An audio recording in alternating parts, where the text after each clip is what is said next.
समस्त प्राणी मात्र के अंदर भगवान की ही ज्योति प्रकाशित है। दिव्य दृष्टि से देखोगे तो तुम्हें पता चलेगा कि स्वयं तुम भी भगवान हो।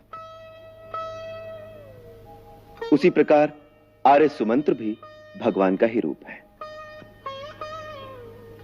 देखो, जैसे बहुत से घड़ों के अंदर यदि पानी भरकर रख दो तो उन सब के अंदर एक ही सूर्य का प्रतिबिंब प्रकाशित होता है। वही सूर्य बाहर आकाश में भी है और वही सूर्य प्रत्येक घट के अंदर भी है।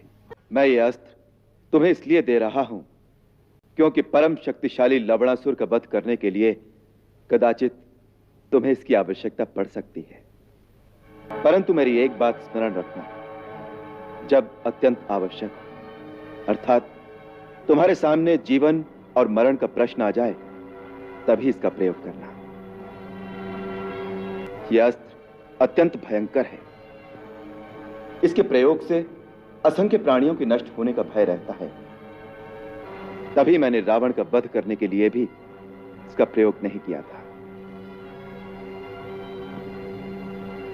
शत्रुघ्न, शास्त्र कहता है वीर को उतनी ही शक्ति का प्रयोग करना चाहिए जितनी परम आवश्यक हो। आपत्ति काल में केवल वीरता की ही परीक्षा नहीं होती, मनुष्य के धर्म की भी परीक्षा होती है।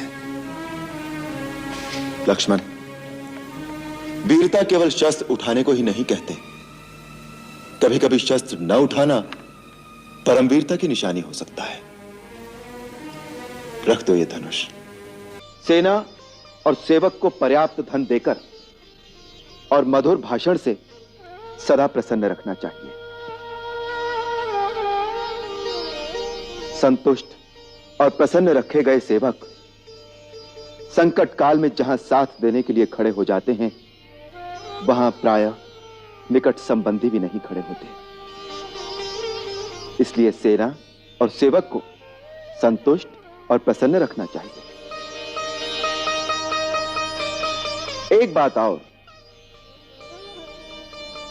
पिताश्री ने एक बार मुझसे कहा था कि राजा को सदा सेना के आगे रहना चाहिए। सेना उसका बहुत आदर करती है।